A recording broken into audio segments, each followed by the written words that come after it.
The town of Willow Creek rested quietly under the burning afternoon sun.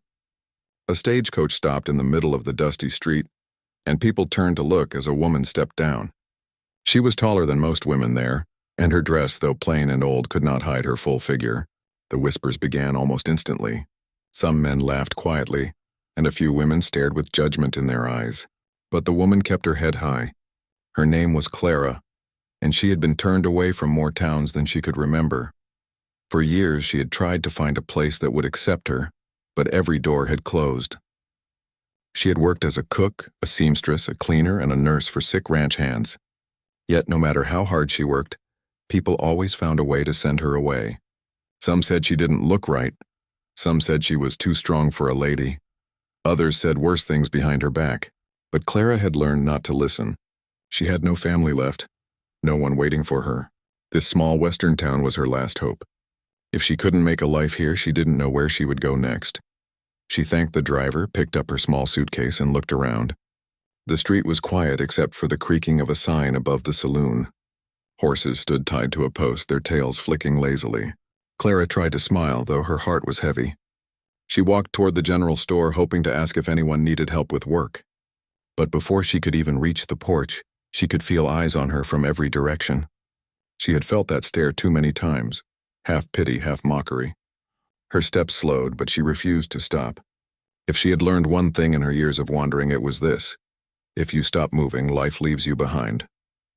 At the far end of the street, a man stood leaning against a fence post. He was tall, broad-shouldered, with weathered skin and calm gray eyes that seemed to watch everything without judging.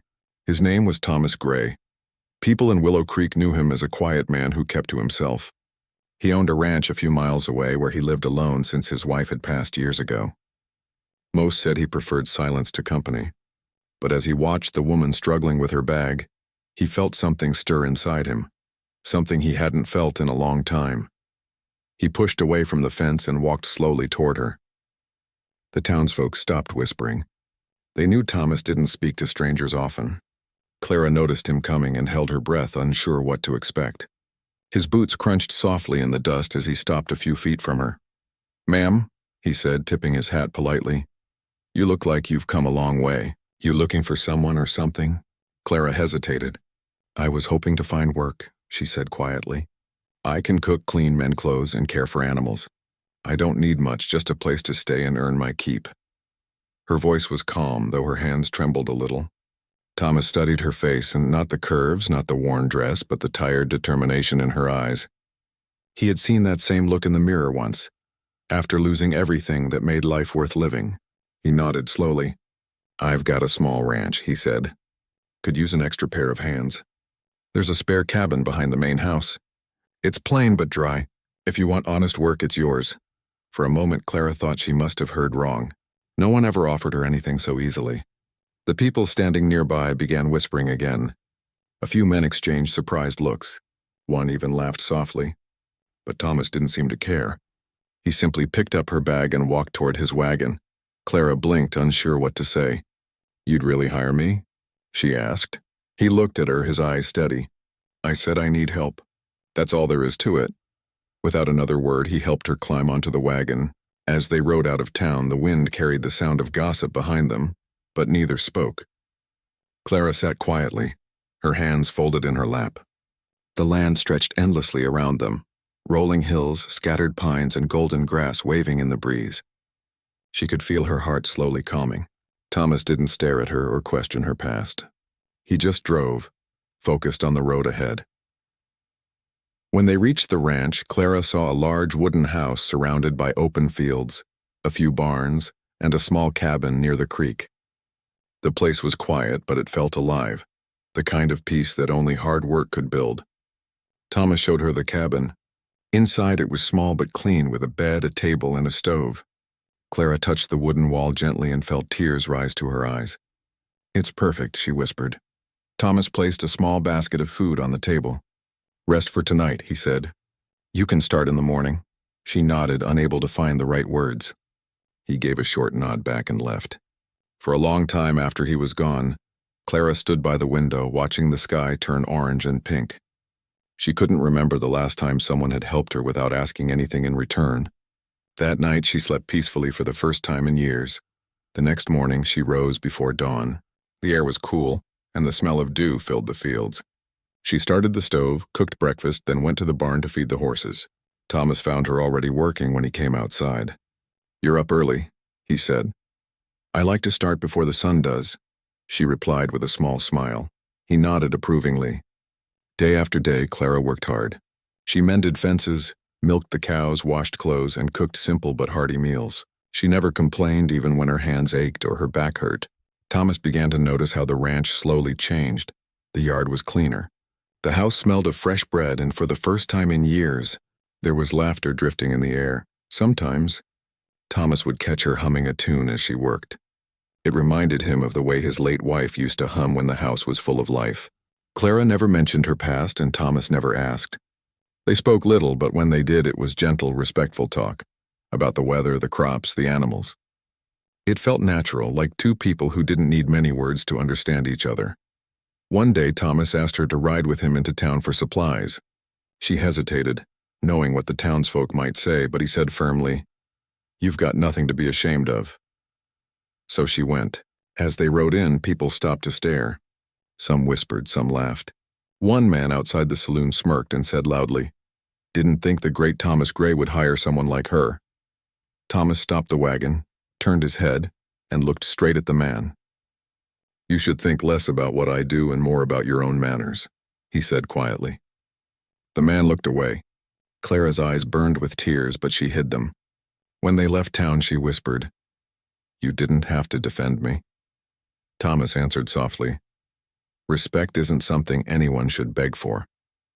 You earned it the moment you stepped off that coach." The rest of the ride was silent, but Clara's heart felt lighter than it had in a long time. That evening, she stood outside her cabin, looking at the wide horizon. The sunset painted the sky in shades of gold and red, and the air smelled of rain. She thought of all the places that had rejected her, all the cruel words she had endured. Yet here she was, working on a ranch where she was needed, respected, and treated like she mattered. For the first time, she began to believe she might belong somewhere. A week later, a storm rolled in. The wind howled and rain fell hard, pounding against the roof.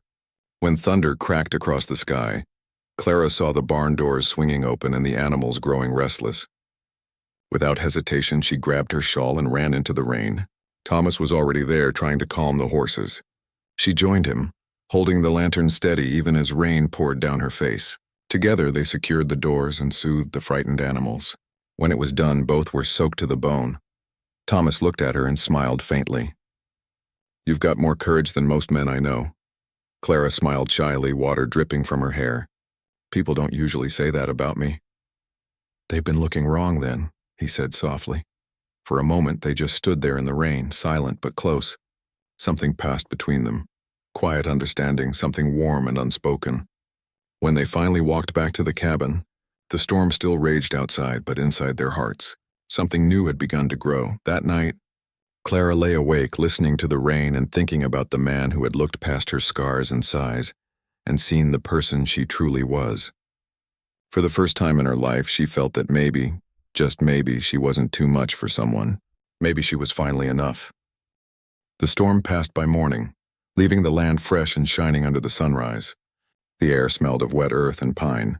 Clara stepped out of her cabin with a cup of coffee in her hands and saw Thomas fixing the fence near the barn. His shirt was still damp from last night, and his hat was pulled low to block the light. She walked over, carrying a small basket of warm biscuits. He looked up, surprised. "You didn't have to do that," he said softly. "You didn't have to help me when I first came," she replied with a small smile. "But you did." He took one biscuit, and for a long moment they just stood there watching the fog lift off the fields. Something about the silence between them felt safe. Clara had spent so many years surrounded by harsh words that quiet kindness felt almost unreal. The days passed peacefully. Clara worked beside Thomas from sunrise to sunset. She helped mend fences, milked cows, planted vegetables, and cared for the chickens. She cooked in the evenings, and he would sometimes join her for supper. They spoke about simple things, the weather, the horses, the way the stars looked at night. Slowly, laughter returned to the house, but not everyone was happy about it. In town, the gossip had grown louder. People whispered that Thomas was losing his senses, that no decent man would let a woman like Clara stay on his land. Some even said she had bewitched him. Clara heard the whispers whenever she went for supplies, but she never answered them. She had learned that silence sometimes speaks louder than anger. Still, it hurt. One afternoon when she went to the general store to buy flour, two women standing by the counter started talking loud enough for her to hear. "Imagine that," one said. "A man like Thomas Gray wasting his time on someone like her." The other laughed. "He must be lonely. That's the only reason." Clara's hands trembled as she paid for her things. She walked out without looking back, but the words followed her all the way home. That night she sat quietly by the window, her heart heavy. Thomas noticed her silence but didn't push her to speak. After supper, he walked to the porch and stood beside her. "Something's troubling you," he said finally. She looked down. "They don't think I belong here. Maybe they're right. Maybe you should have let me go that day." Thomas turned toward her, his voice calm but firm. "Those people don't know you, I do. I've seen how hard you work, how much heart you have. This ranch hasn't felt alive in years until you came. Don't let their small words make you small." Clara looked at him with teary eyes. "You really mean that?" "I don't say things I don't mean," he answered quietly. Something deep inside her began to heal that night. She realized that while the world had judged her body, Thomas had seen her spirit. Weeks went by and the bond between them grew stronger. They began to share small moments that felt like sunlight. The way he smiled when she handed him a cup of coffee, the way her laughter filled the empty spaces of the ranch. They had not spoken of love, but it was there, soft and steady, like the beating of a heart. One evening, the town held a gathering in the square. Thomas rarely went to such events, but Clara convinced him to come. "You work too hard," she said with a smile. "It wouldn't hurt to hear a little music." He finally agreed, and they rode into town together. The music was cheerful, and children danced around the fire. But as soon as Clara stepped down from the wagon, the whispers began again. People turned and stared, and a few laughed quietly. Thomas noticed the way her shoulders tensed and his jaw tightened. But before he could say anything, a ranch hand named Carl, a man who had never liked Thomas, stepped forward with a smirk. "Well, look who decided to join us," Carl said loudly. "Didn't know we were letting in anyone who couldn't fit through the barn door." The crowd went silent. Clara froze, her face pale. Thomas took a slow step forward, his voice calm but firm. "Carl, you ever learn how to speak without shaming yourself?" Carl laughed nervously. "Just saying what everyone's thinking, Gray. That woman doesn't belong here." Thomas's eyes narrowed, but he didn't raise his voice. "You listen here," he said. "That woman's got more courage and kindness in her than half the folks in this town combined. She's done nothing but work hard and help others. And if you or anyone else here can't see that, then you've forgotten what decency means." The silence grew heavy. Carl tried to speak again, but Thomas's steady stare stopped him cold. The people around looked away, ashamed. Clara's eyes filled with tears, but this time they were not from pain. They were from something she had never known before, someone standing for her when the world tried to tear her down. After that night, things began to change. The whispers didn't stop entirely, but they grew quieter. A few townsfolk even began greeting Clara when she came for supplies.